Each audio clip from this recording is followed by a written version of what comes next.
Bueno, estamos en nuestra serie de ¿Por qué no soy? Y esta es una serie donde estamos viendo las razones de por qué no soy varias cosas distintas en cuanto a cosmovisión. ¿Por qué no soy agnóstico? ¿Por qué no soy ateo? Vimos 3 clases de eso.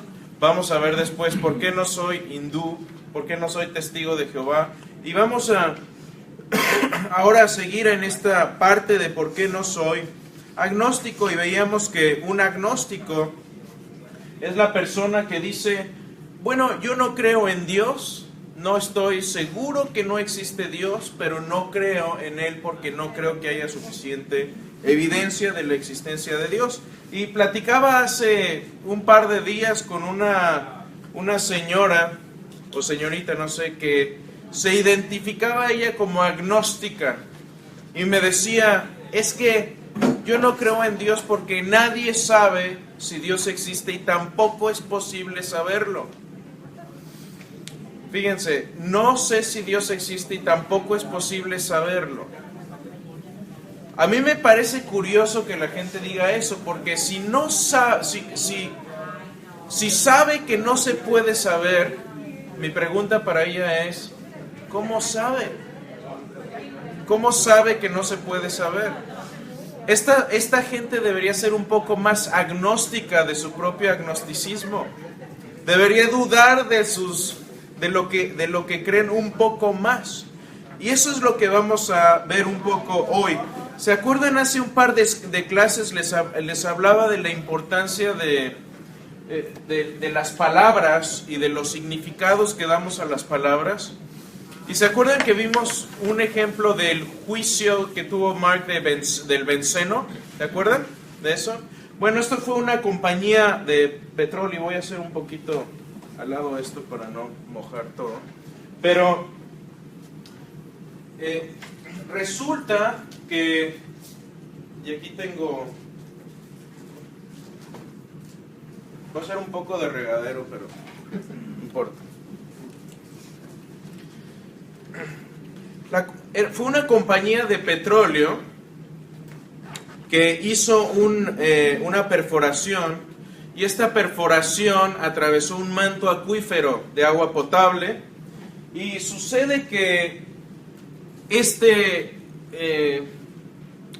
esta perforación empezó a contaminar el agua, el manto acuífero, porque se le hizo una ruptura al tubo.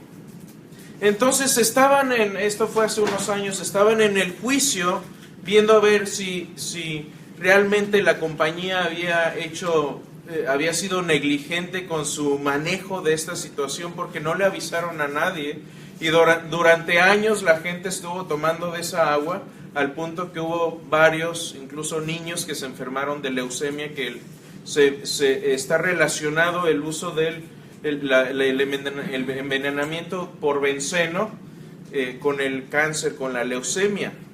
Entonces estaba el abogado analizando a uno de los testigos, y el testigo dijo, como 25 veces dijo, bueno, es que hubo una pequeña fuga, y hubo una fuga en el tubo y la fuga en el tubo. Y Mark le dijo, no fue una fuga, fue una ruptura del tubo.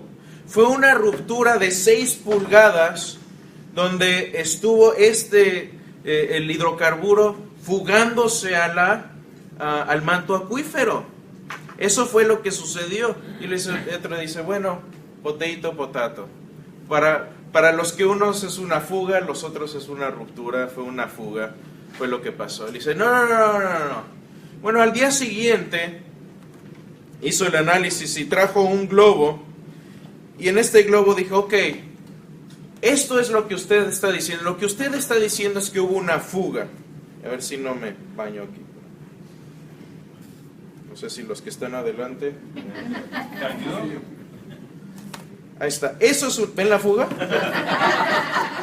Eso es una fuga. No sé si en la cámara se va a alcanzar a ver. Ahí está la fuga.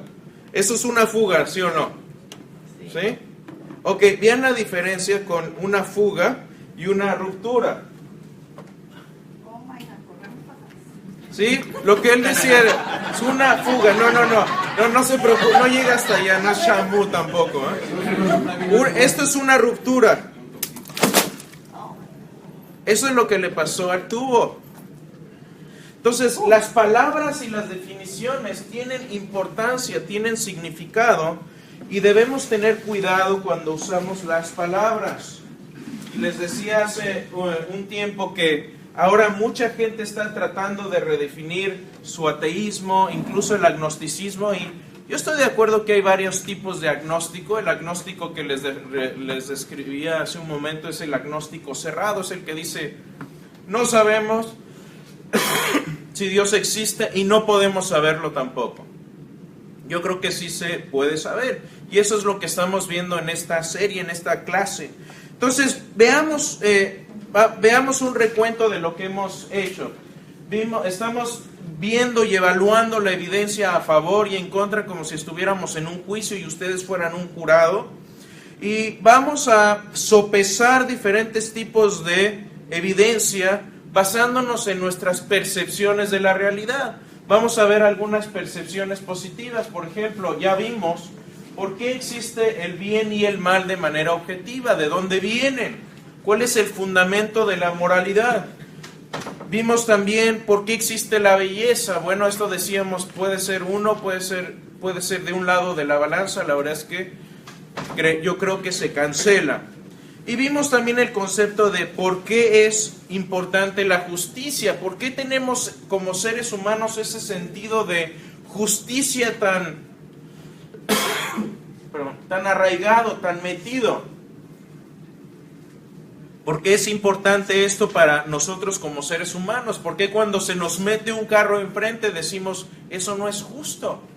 ¿Por qué en la repartición de las canicas cuando éramos niños y le tocaba uno más a nuestro hermano decíamos, papá, eso no es justo? ¿Sí? Una frase favorita aquí, it's not fair, no es justo. ¿Sí? ¿Cuántas veces no hemos escuchado eso de nuestros hijos? Tenemos ese sentido de justicia arraigado. Y ahora lo que vamos a ver es, vamos a ver también por qué hay una base para la dignidad humana y el honor en nuestra sociedad. ¿De dónde viene esto? ¿Por qué valoramos a la humanidad de manera única? ¿Por qué hacemos una diferencia entre los animales y nosotros? ¿Por qué tiene más valor un ser humano o un bebé que un simio o una cucaracha? ¿Por qué tiene sentido la vida o no tiene sentido? ¿De dónde sacamos sentido a la vida? Y último, vamos a ver después, ¿por qué mis acciones no cumplen con mis propios estándares? ¿Quién empezó una dieta en enero? Aparte de mí. No me dejen solo ahí con la torta acá. Yo ya soy 25 días. ¿Ya 25? Buenísimo. Y vamos a ver también algunas percepciones negativas, es decir, estos son los que entendemos como objeciones a la existencia de Dios. ¿Por qué existe el sufrimiento? ¿Por qué existe el mal? ¿Por qué no vemos a Dios? ¿Por qué se mantiene oculto? ¿Por qué no pone en cada célula pone ahí hecho por Dios? ¿O por qué no pone en las estrellas, pone ahí, hola, soy Dios, sí existo? ¿Por qué hay a veces oraciones que pensamos o sentimos que no son contestadas? ¿Cómo se compaginan Dios y la ciencia? ¿Está peleado Dios con la ciencia o no?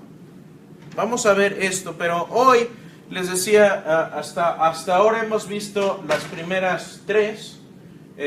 Vimos que la importancia de la justicia en nuestra sociedad y en nosotros como seres humanos está arraigada. Vimos la moral objetiva y pienso que esto nos mueve la balanza hacia el lado de la existencia de Dios, a favor de la existencia de Dios. Y hoy vamos a ver tres más. Vamos a ver si alcanzamos a ver estos tres. ¿Por qué hay base para la dignidad y el honor? ¿Por qué valoramos a la humanidad de manera única? ¿Y por qué tiene sentido y significado la vida?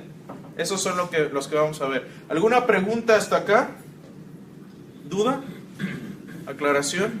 ¿Sugerencia? Por ahí me sugirieron uno bueno que podemos a lo mejor ver. ¿Por qué no soy o debería ser, qué? Masón. Está interesante, ¿no? Podemos ver. Se puede. Entonces veamos por qué hay una base para la dignidad y el honor o no. ¿Quién tiene de ustedes familiares en las fuerzas militares o alguno de ustedes ha estado en las fuerzas militares? ¿No? Bueno, mis abuelos estuvieron ambos en la Segunda Guerra Mundial, fueron voluntarios y vieron cosas indecibles. Mi abuelita fue conductora de ambulancia y fue una de las primeras que llegó a responder cuando empezaron a descubrir los aliados en su avance, los campos de concentración nazis. Y yo tengo sus memorias y cuando ella empezó a escribir acerca de sus memorias, llegó un momento en que dejó de escribir porque no pudo seguir más describiendo lo que vio en estos campos de concentración, porque ella tuvo que, obviamente junto con otros, ocuparse de estas personas. ¿Por qué? Porque el ser humano tiene dignidad. Vemos al ser humano como algo diferente a los animales. Pero en la cosmovisión o en la perspectiva que dice que no hay Dios, y hoy va a ser el día de los experimentos porque traigo otro. En esta perspectiva sin Dios, déjenme decirles un poco lo que... Perdón, traigo la garganta un poco mal. Lo que dice este hombre se llama Skinner, y Skinner fue ya murió, pero fue un científico que escribió un bestseller, y en este bestseller se llamó, de hecho existe en español, se llama Más allá de la libertad y la dignidad. Este libro vendió más de 1 millón de copias, por lo menos aquí en Estados Unidos. Estas son las conclusiones de Skinner cuando habla de esto. Él dice, primero, no hay Dios.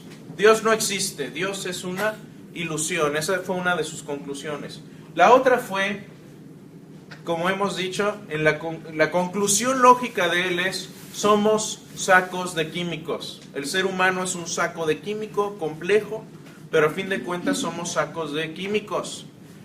Y finalmente, como somos sacos de químicos, tampoco tenemos libre albedrío. Simplemente estamos reaccionando a los impulsos externos y a nuestra química en nuestro cerebro, pero realmente no hay libre albedrío. Es más, déjenme hacer otro experimento. Les digo, hoy es el día de los experimentos. ¿Más agua? No voy a mojar a nadie ahora. A lo mejor me mojo yo. Ok.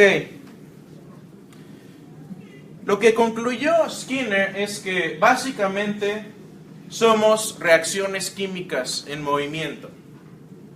Cuando ustedes tienen un pensamiento, no es realmente un pensamiento, sino que es simplemente química en la cabeza, impulsos eléctricos y electricidad y química que está haciendo cosas en nuestra cabeza, pero a fin de cuentas es una reacción química. Si yo tomo vinagre y tengo aquí un poco de vinagre, de hecho es el mismo tipo de, hasta la misma marca encontré, miren. Es vinagre, es decir, es ácido acético, si le damos un nombre químico. Es un químico, ahí tengo químico. Y por acá tengo otro químico que son bicarbonato. Entonces lo que dice Skinner es, lo que sucede en nuestros cuerpos y en nuestras mentes todo el tiempo es básicamente esto. Es más, necesito un voluntario. ¿Quieres ser mi voluntaria? ¿Sí? ¿No? ¿No hay otro pequeño voluntario por ahí? Órale, Alex. Un pequeño voluntario. Vas a agarrarle esto, le vas a echar una cantidad generosa de eso. Entonces, ¿esto qué va a hacer? Va a ser una reacción química que va a liberar, entre otras cosas, no más, pero así, un Bien, pero échale bastante. Más. Eso, dice Skinner, es lo que está pasando en su cabeza. Una reacción química.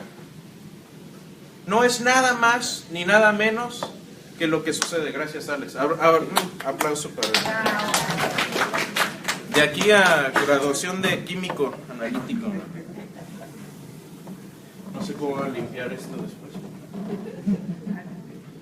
Pero eso es lo que concluye Skinner. Somos básicamente bolsas de químicos que estamos reaccionando simplemente a nuestro entorno, a nuestro ambiente.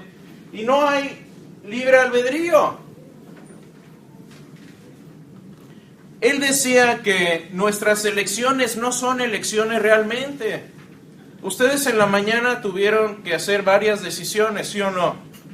Se levantaron y dijeron, ¿me duermo 5 minutos más o no? ¿Qué voy a desayunar? ¿Qué me voy a poner? Esposo, ¿cómo me veo? ¿Este zapato me queda mejor o me queda mejor este? ¿Sí o no hacen eso? Tomamos varias decisiones, pero lo que dice Skinner es, realmente tú no tienes decisiones que tomar, simplemente estás reaccionando a la química en tu cabeza. Entonces, por lo tanto, no existe el libre albedrío. ¿No va esto contra nuestras intuiciones más básicas? ¿Tengo yo la capacidad de escoger o no? Bueno, esto es lo que dice Noam Chomsky, un científico, un lingüista del Instituto Tecnológico de Massachusetts, una institución muy, muy eminente. Y esto es lo que él dice, lo que él dijo un poco después acerca de las conclusiones de B.F. Skinner. Dijo esto en un libro, en una crítica que hizo, dijo: desde sus cátedras en 1947, Skinner ha estado luchando con estos y otros problemas relacionados, es decir, la existencia de Dios, el libre albedrío, qué es lo que es, cuál es la naturaleza del ser humano. Y dice, y sus resultados son nulos. No se han producido hipótesis científicas con pruebas de apoyo para sustanciar las afirmaciones extravagantes a las que él es adicto. En este momento no tenemos casi ninguna evidencia científica, ni siquiera los gérmenes de una hipótesis interesante sobre cómo el comportamiento humano es predeterminado.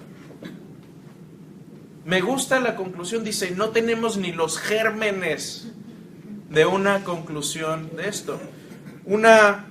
Otro científico de la Universidad de Princeton, Edward Witten, escribió algo similar. Este hombre, si ven su currículum, tiene más doctorados y tiene más grados que un termómetro en universidades como Oxford, Princeton y otras en Inglaterra, creo que en Cambridge también. Y este hombre es físico teórico. Y eso es lo que él dice acerca de la conciencia. Dice, pienso que la conciencia seguirá siendo un misterio. Tiendo a pensar que el funcionamiento del cerebro consciente será esclarecido en gran medida. Los biólogos y quizás los físicos entenderán mucho mejor cómo funciona el cerebro. Pero ¿por qué existe algo que llamamos conciencia ligada a esto? Creo que seguirá siendo misterioso. Me parece mucho más fácil imaginar cómo podemos entender el origen del universo de lo que he imaginado cómo podremos entender la conciencia humana. Es un misterio. Hace unos días, hace 3 o 4 días, una persona nos puso ahí unos comentarios en la página de Facebook, de YouTube, y ahí donde ponemos los videos, y estaba hablando de la clase anterior. Y estábamos hablando de esto, de la cuestión del libre albedrío. Y yo le pregunté, déjame decirte, tú eres ateo y en tu cosmovisión somos reacciones químicas. No somos nada mucho, somos simplemente ácido acético con bicarbonato a niveles más complejos, pero a fin de cuentas eso somos. Ahora déjame preguntarte algo, ¿tú tienes libre albedrío o no? ¿Tienes la capacidad de escoger o no? Me dijo que sí. Le digo, ¿cómo así? Demuéstramelo con ciencia. ¿Qué es lo que tú pides? Es tu estándar. Demuéstrame científicamente que tienes libre albedrío a partir de químicos. No sé cómo funciona. Ah, entonces tienes fe ciega de que tu cosmovisión te da ese permiso de tener libre albedrío, pero no sabes cómo funciona. No, pero es que ya lo sabremos después. Sí, pero ahora tienes fe ciega en que funciona el libre albedrío. Cuando tú mueves un brazo, ¿quién lo mueve? Estás simplemente respondiendo a los impulsos de tu cerebro, o tú tienes algo más allá de lo físico que le está diciendo a tu cerebro, mueve el brazo derecho. ¿Qué es lo que está pasando ahí?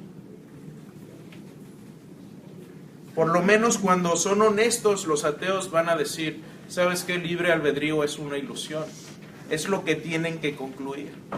Tenemos la percepción de que tenemos libre albedrío, pero no es verdad. Somos químicos como el ácido acético con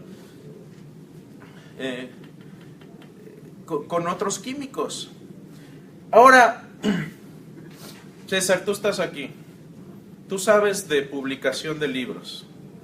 Déjame preguntarte algo, y esto no lo ensayamos, pero cuando tú escribes un libro, ¿cómo se escoge la portada? Y lo que se va a poner en la portada, ¿es simplemente discreción del publicista o también el que escribe tiene voz y voto en decir, me gusta esta portada o no me gusta? ¿Cómo funciona eso? Sí, el escritor por supuesto que tiene... Él cree que tiene voz y voto. Ajá. Pero mucho tiene que ver pues la gente de marketing, lo que considera que va a ser tenga más probabilidades que el mercado que se venda, ¿no? Sí, se vende. Entonces el marketing es importante. ¿Y el marketing qué es lo que hace? Trata de apelar a algo que la gente entiende, ¿no? Sí, estudia las probabilidades. Básicamente yo creo que eso tiene mucho que ver, inclusive hay algo de matemática en el asunto. Ajá. Porque una vez que uno identifica un mercado al que el producto va dirigido, póngase si va hacia niños, si va hacia adultos, si va hacia mujeres, entonces apelamos a lo que es más común, que a ese mercado le sea atractivo. Ajá. Para por consiguiente pues tenga más posibilidades dentro de un rack, si hablamos de libros, de muchos libros, que ese mercado al que nosotros queremos llegarle lo considere, tenga una empatía con su gusto. Excelente. Ok, gracias. Ahora, piensen en esto. Excelente, porque esto es a lo que quiero llegar. Vean la portada de este libro. Las conclusiones de Skinner son, no hay libre albedrío, no tiene usted capacidad de escoger. Pero, ¿qué dice aquí en letras pequeñas? No se alcanza a leer. Lo voy a hacer grande. Si usted tiene planes de leer un libro, un solo libro este año, este es probablemente el que usted debería escoger. Por un lado, la conclusión del libro es no tienes capacidad de escoger. Por el otro lado, en la portada, usted debería escoger leer este libro. Se autorrefuta. Para que se venda.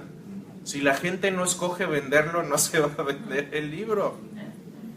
Qué curioso, ¿no? Nos traicionan nuestras reacciones. Por un lado, estas personas dicen una cosa, pero cuando dicen a las pruebas me remito es cuando los traicionan sus... ¿sí? La mente los traiciona, o su química como dirían ellos. Entonces cuando vemos esto y cuando yo lo veo cotejado, veo la libre elección que yo tengo y la cotejo con el Dios judeocristiano, veo que Dios creó un mundo con causa y efecto, que hay consecuencias de nuestros actos Y cuando nosotros somos irresponsables, es decir, no respondemos con ciertas normas que espera nuestra sociedad y que finalmente espera Dios de nosotros, cuando ustedes cometen una infracción de tránsito y los para el policía, ¿va a funcionar este pretexto? Va a decir, oiga, acabo de leer este libro de Skinner y Skinner dice que no tengo libre albedrío, así que fueron mis químicos que me hicieron pasarme el alto. ¿Creen que va a funcionar esa excusa? Porque todo mundo reconoce que tenemos capacidad de escoger, de elegir. ¿Tiene sentido o no? Bueno, tiene sentido en un mundo judeocristiano donde Dios creó un mundo con causa y efecto y donde el ser humano tiene responsabilidad, donde tenemos que dar cuenta de lo que hacemos. No podemos vivir la vida loca como querramos, sin consecuencias, porque hay efectos también. Existe libre albedrío real. Es algo que experimentamos todos los días, ¿sí o no? No nos vestimos igual todos los días. No comemos siempre lo mismo. Ya me cansé de pizza o de tacos. Vamos a comer chalupas. ¿No? Entonces, tenemos libre albedrío y por eso tenemos responsabilidad y también por eso existe la dignidad y el honor en nuestra sociedad. El ser humano tiene dignidad. Vamos a hablar, hace tiempo hablaba vamos a hablar ahorita de esto en un momento, pero mi conclusión como cristiano es esto. En un mundo que somos sacos de químicos, donde no tenemos libre albedrío, a mí se me hace algo imposible, porque va en contra de lo que yo experimento todos los días, al punto que les digo, muchos ateos quieren afirmar que somos reacciones químicas, pero al mismo tiempo, sí, tenemos libre albedrío, yo tengo la capacidad de escoger. No. O es una o es la otra, no pueden ser ambas. Escoja. Mi conclusión como creyente es esto: yo creo en la libre elección real. No creo ni por un momento que vivo en un mundo de ilusión sin libre albedrío verdadero. ¿Están de acuerdo o no? ¿Va de acuerdo con sus experiencias o no? Sí, el que es padre se ha dado cuenta que los hijos tienen libre albedrío. No los podemos programar. Ok, ahí está la computadora. Hijo, aquí está el chip, este es el programa de hoy. Y 10 en la escuela todos los días. 1 hora de electrónicos al día, eso es todo. ¿No? No. Tenemos que enseñarles, tenemos que educarles, tenemos que ir contra su libre albedrío. Y yo a veces me pregunto, yo creo que por eso algunos ateos abandonan su ateísmo después de que son padres, por varias razones diferentes.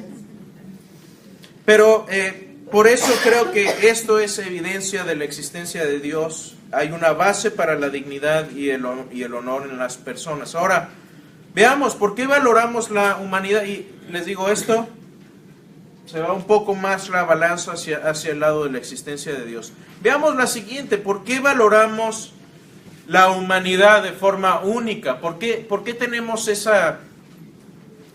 sentido de que el ser humano vale más que una cucaracha o que un simio? ¿Por qué es más valiosa la persona? Bueno, en un mundo, si vemos en un mundo sin Dios, según el materialismo, el ser humano, la cucaracha, el cangrejo, las esponjas y las moscas, llegamos aquí por el mismo proceso. ¿Por qué tiene más valor un bebé que una mosca? ¿Por qué tenemos ciertas reacciones? Por ejemplo, ¿saben quién es este hombre? Este hombre se llama Jeffrey Dahmer. Y este hombre tiene un gusto muy particular por comer gente. De hecho, ya murió. Pero él fue la inspiración para esta película del Silencio de los Inocentes. Y no voy a meterme en detalles porque hay pequeños por aquí, pero él eso es lo que le gustaba. Sus químicos en su cabeza le decían, comer un taco de sesos humanos es algo sabroso, con un buen Chianti. Eso es lo que su química le decía hacer.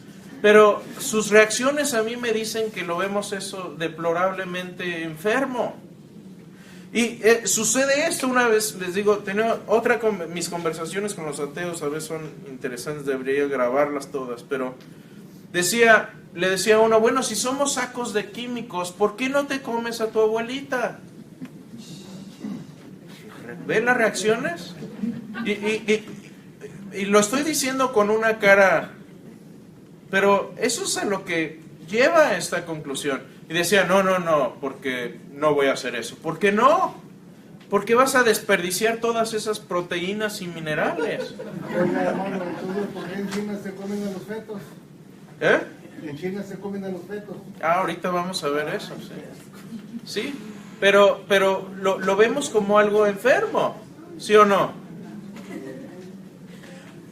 Ahora, yo le decía a este hombre, bueno, es que hay problemas fisiológicos cuando el hombre come carne humana, ok.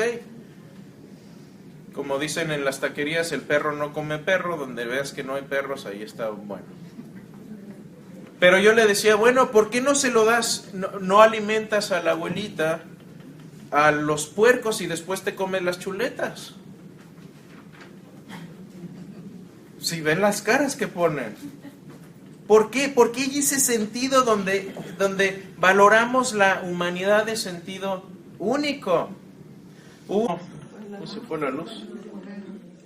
Se fue la luz. Bueno, hubo una película que se llamaba El Soylent Verde. Se llamaba esta película. Sí, gracias. En la película resulta que ya había una sobrepoblación humana y ya que tú decidías que no querías vivir más, podías ir a este lugar, te ponían música clásica, te daban una buena comida y te procesaban después como alimento para la gente. ¿Por qué desperdiciar tanta, les digo, buena proteína?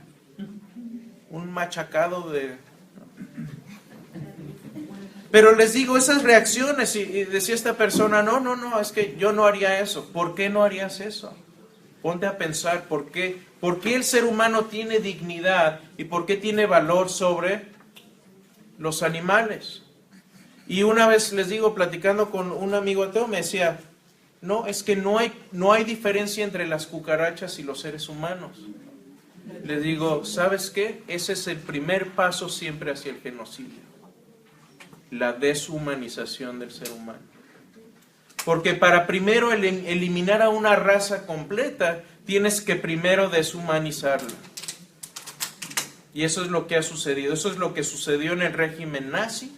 Y eso es lo que ha sucedido en todos los demás genocidios en la historia. De hecho, los Hutus y los Tutsis en Ruanda, vean una película que se llama Hotel Ruanda, una de las razas empezó a llamar a los otros cucarachas, fue una guerra tribal.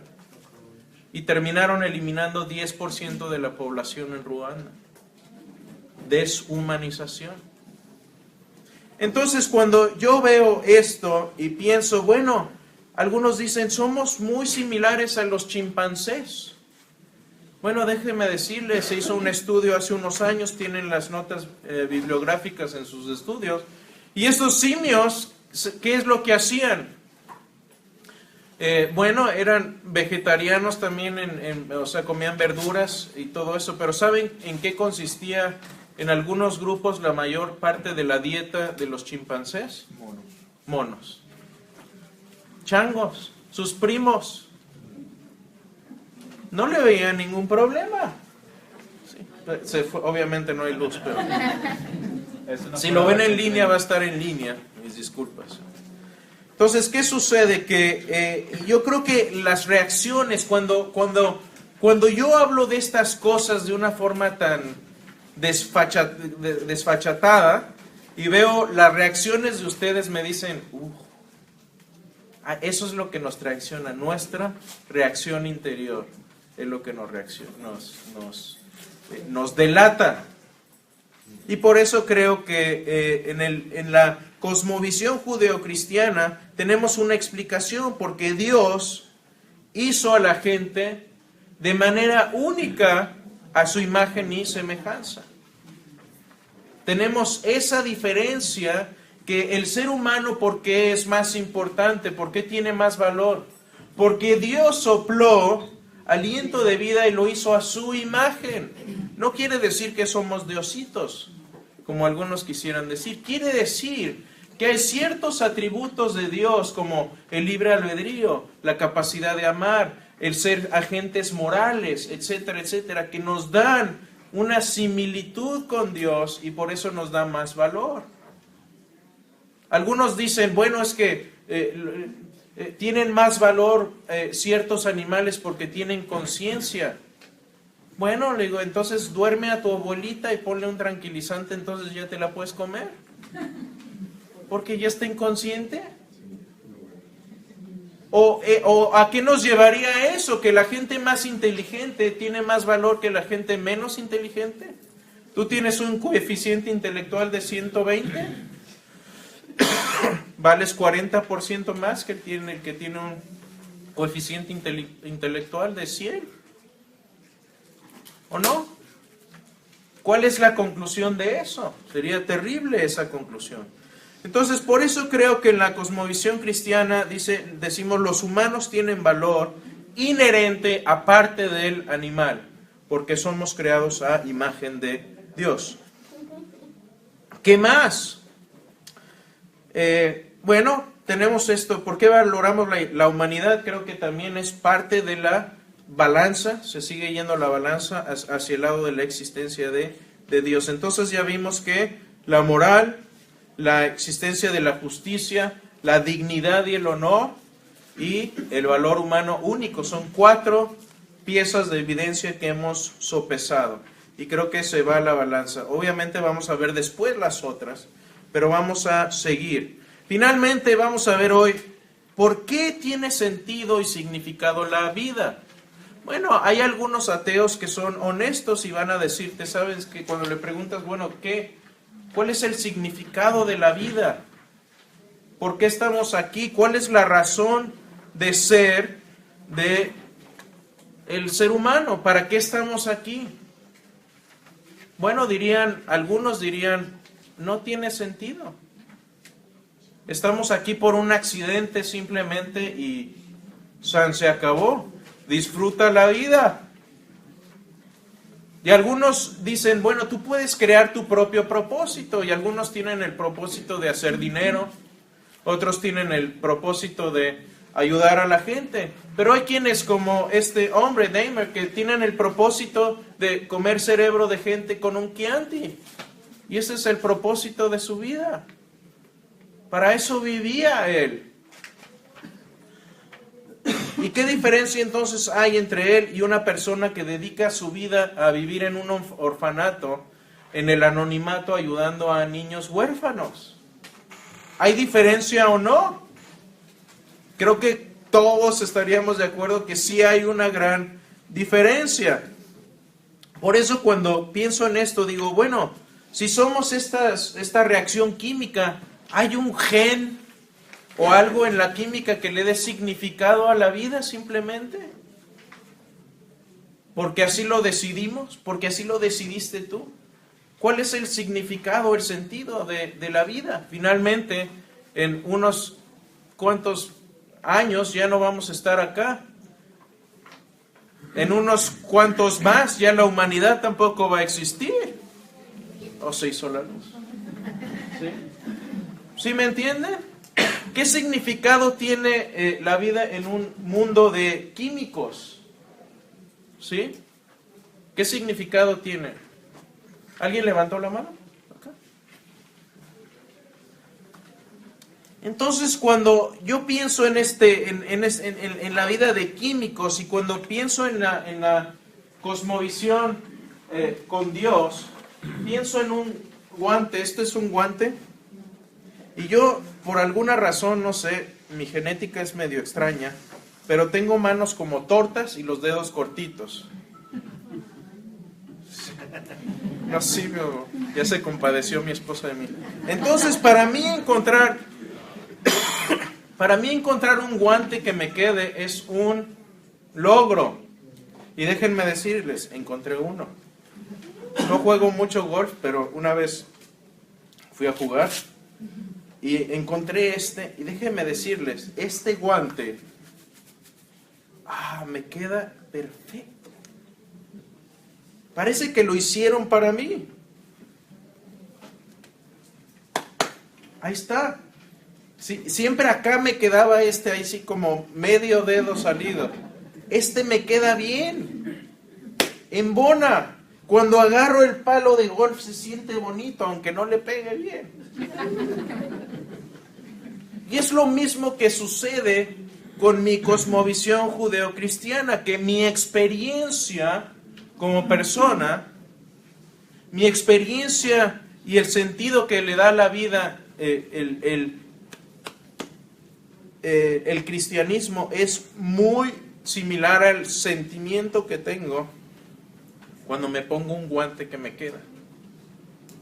Embona perfectamente todas las partes. Déjenme leerles un par de citas, pero una de San Agustín, que es muy relevante a esto. Decía él, y déjenme decirles, si leen la vida de San Agustín van a darse cuenta de cómo sufrió él para llegar al cristianismo. Este hombre llegó al cristianismo casi que a patadas, porque no quería. Su mamá estuvo orando por él mucho tiempo y dijo esto como conclusión en su vida. Dice: Dios, nos has creado para ti y nuestro corazón no descansa hasta encontrar descanso en ti.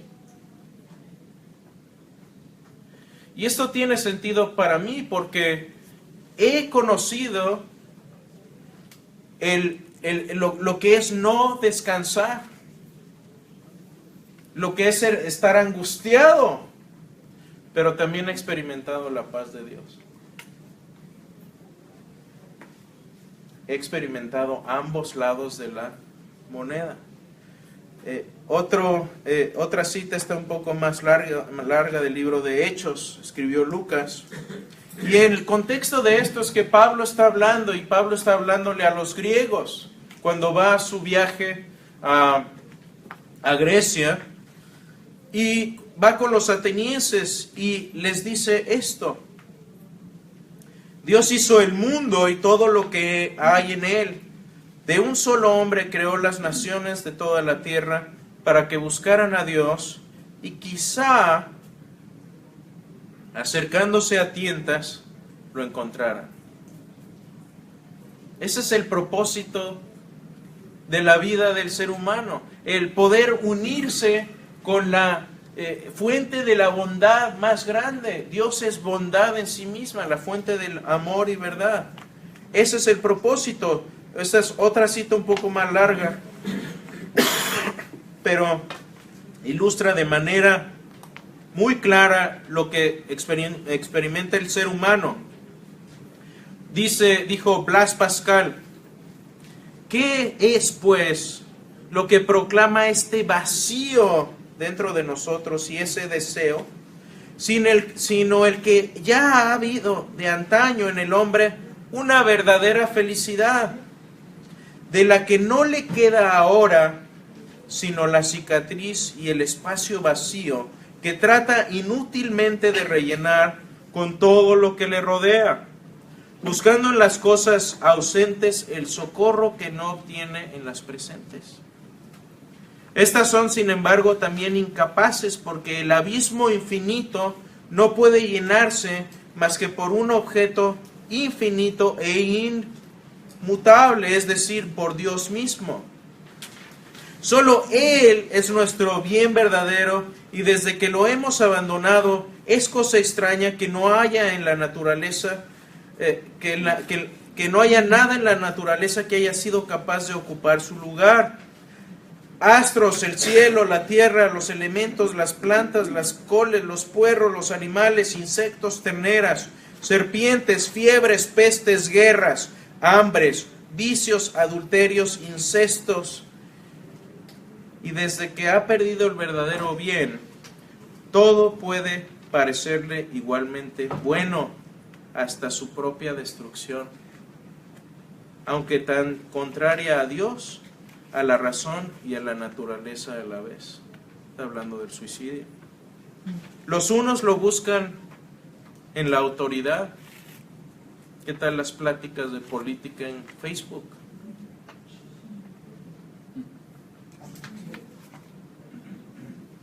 Unos lo buscan en la autoridad, otros lo buscan en la curiosidad y en las ciencias, los otros en los placeres. Pero ninguna de estas cosas va a llenarte, va a llenarme, va a llenarnos. Esa es la conclusión de estos dos hombres sabios. Otro hombre sabio, Rabí Zacarías, un hindú que se convirtió al cristianismo, vamos a ver un poco más de él después. Pero dice esto: no puede haber reproche al dolor, al menos que asumamos la dignidad humana. Fíjense, no puede haber reproche al dolor, al menos que asumamos la dignidad humana. ¿Se acuerdan el ejemplo pasado del tiburón blanco que se come a las focas? No podemos decir, uy, eso está mal. Está bien para el tiburón, está alimentando. Pero si fuera un humano diríamos, wow, reprochamos ese dolor porque damos dignidad al ser humano. No hay razón para privarnos del placer, al menos que asumamos el valor humano. Y no hay legitimidad a la monotonía, al menos que asumamos un propósito mayor a la vida. No hay propósito para la vida a menos que asumamos un diseño. La muerte no tiene ningún significado al menos que busquemos lo que es eterno. Si no hay nada eterno, no hay nada de significado en la vida. Pero, ¿qué es lo que vamos a ver una cita al final? No la voy a quemar ahorita. Pero yo creo que todo esto, toda esta experiencia nuestra que nos queda como guante, es también parte de la evidencia de que el ser humano tiene significado y tiene importancia en la vida. Entonces, si ponemos esto, la balanza se sigue moviendo porque hay significado y sentido en la vida. Se sigue moviendo la balanza y terminemos con estos puntos para casa. Esta es una de las citas que quería hablarles. Juan 8:33 dijo Jesús, y conoceréis la verdad, y la verdad os hará libres. Pensemos en esto por un momento. Tuve un maestro, J.P. Moreland, y él una vez dijo algo en una clase que a mí me impactó. Me dijo, lo único con lo que estoy más comprometido que el cristianismo es con la verdad. Y eso a mí me hizo pensar. Me hizo pensar, por un lado, en los ateos con los que he hablado, que no hay cantidad de evidencia que los pueda convencer de la existencia de Dios. No hay cosa que tú les puedas decir a algunas de estas personas, porque ya están convencidos. Pero por el otro lado también hay cristianos que no importa, que no han sopesado la evidencia y dicen, bueno, es que a mí nada me convencería de la inexistencia de Dios. Ahora, creo que hay buenas razones para creer en Dios y muy malas razones para ser ateo. Pero tenemos que estar comprometidos con la verdad. ¿Sí o no? ¿Es importante la verdad o no? Es muy importante. Y esto es algo que nuestra sociedad se ha ido erosionando lentamente. ¿Qué es lo que hemos escuchado últimamente? No hay verdad. Mi verdad es mi verdad y la tuya es tu verdad. Es verdad con B chica y no hay verdad con B grande. ¿Sí? Eso se llama relativismo, lo vimos hace un tiempo. Pero Jesús dijo, la verdad te va a hacer libre. ¿Qué quiere decir esto? Que la verdad existe. Y después, ¿qué dijo Jesús también? Yo soy el camino, la verdad y la vida. La singularidad de Cristo ante todas las demás religiones es impresionante, porque todas las demás religiones, ¿qué es lo que dicen? Tienen un fundador o un seguidor o un profeta, y este profeta dice, ¿quieres llegar a Dios? Este es el camino. Y son caminos distintos. Pero ¿qué fue lo que Jesús dijo? Yo soy el camino. Lo que tú hagas conmigo va a tener consecuencias eternas para ti y para tu alma. Eso es sin precedentes en todas las religiones del mundo. Jesús dijo, yo soy la verdad y yo quiero la verdad. Génesis 9:6 dice, si alguien quita una vida humana, la vida de esa persona también será quitada por manos humanas. Pues Dios hizo a los seres humanos ¿a qué? A su propia imagen. ¿Cómo tratamos a los demás? ¿Cómo tratamos a la creación de Dios? Pero sobre todo, ¿cómo tratamos a las otras personas? Habla mucho de lo que hay en nuestro interior y de qué consideramos que son los demás. ¿Los consideramos a los demás, como dice la Biblia, como superiores a nosotros mismos? ¿O los consideramos como un poco más que el ganado? Y eso es lo que pasa en muchos países ahora. Vean países musulmanes donde la mujer no tiene mucho más valor que el ganado. Cuando fui a Mozambique, hay algunos lugares en las rancherías donde llegan y te pueden decir, ¿sabes qué? Me gusta tu esposa, ¿cuántas vacas quieres por ella? Es una realidad. Pero el ser humano tiene valor porque hemos sido creados a su propia imagen y a su propia semejanza. No lo olvidemos.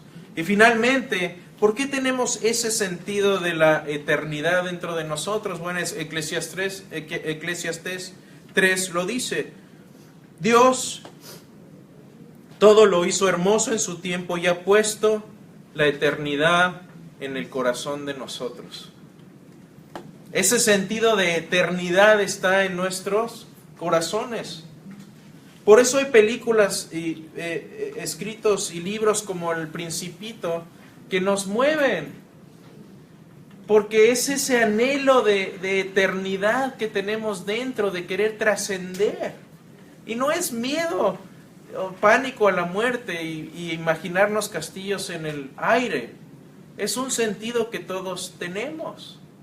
Y creo que parte de ese sentido es esa eternidad, ese sentido nos lo puso Dios. Hay una frase de C.S. Lewis que me encanta y él dice, si en este mundo me encuentro donde los deseos que tengo no pueden ser satisfechos, mis deseos más profundos no pueden ser satisfechos en este mundo, y él se refería a este sentido de eternidad.